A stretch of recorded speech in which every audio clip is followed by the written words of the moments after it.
Hello guys, good morning. सकाळचे 10,000 steps complete झाल्यानंतर मी हे छानपैकी फ्लावर्स घरी घेऊन आले, कारण की मला विशालला द्यायचे होते. So yellow colour is one of my favourite colour and it bring peace also. आणि येलो कलरच्या लाईट्स पण मला खूप आवडतात. सो घरी आल्यानंतर म्हटलं विशालला ब्रेकफास्टमध्ये काय बनवून द्यायचं. सो तो बोलला पोहे बनव. सो छानपैकी कांदा कापून घेतला, त्याच्यानंतर मिरची कापून घेतल्या आणि करी लिव्स आणि कोथिंबीरही छानपैकी कापून घेतली. मग पोहे बनवायला सर्वात पहिलं आपण छानपैकी पोह्यांना धुवून घेतो. सो 2 टाइम्स वॉश तर मॅन्डेटरी आहे, कारण की त्याच्यामध्ये घाण असते. आणि त्याच्यानंतर थोडीशी साखर टाकून घेतली वरती. मी धुतल्यानंतरच टाकून घेते, कारण की विशालला थोडेसे आंबट गोड असे पोहे आवडतात. सो छानपैकी तेल टाकून घेतलं. सो तेल गरम होईपर्यंत म्हणलं की आपण मसाले वगैरे काढून ठेवू आणि बाकी सगळ्या गोष्टी काढून ठेवू. सो जिरा मोहरीची फोडणी टाकतो आपण. सो जिरा मोहरी, कोथिंबीर, मिरची आणि कांदा टाकून त्याच्यामध्ये हळद, नमक आणि थोडंसं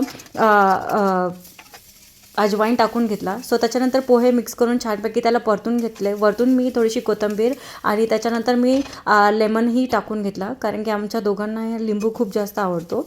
सो छानपैकी परतून घेतल्यानंतर मी म्हणलं चला सगळ्या गोष्टी आपण समेटून घेऊ, तोपर्यंत पोहे पण आपले रेडी होतात. सो एक 5 मिनटं पोहे परतून घेतल्यानंतर छानपैकी आपले पोहे रेडी झालेले होते. So tada, this is the final poha.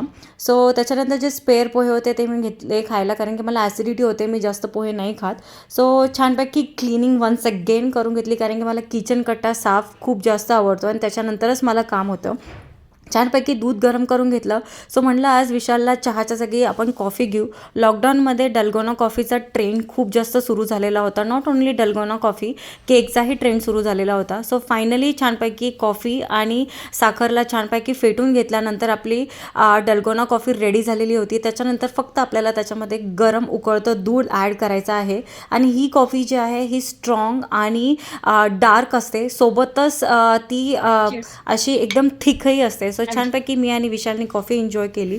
So lunch पण मी बनवला होता. ह्याच्यामध्ये मी बनवली होती मटकीची ग्रेव्ही भाजी, चपाती, मटर पुलाव, राईस. सो छानपैकी म्हणलं आपण रेडी होऊयात. आणि मला कारण की DCला जायचं होतं, थोडंफार सामान घेऊन यायचं होतं, पण टाईम लागत होता. सो म्हटलं विशालला जेवायला वाढून देऊ, कारण की त्याचा लंच टाईम झालेला होता. सो फायनली मी निघाले DCला. सो DCतनं मी छानपैकी सामान घेतलं.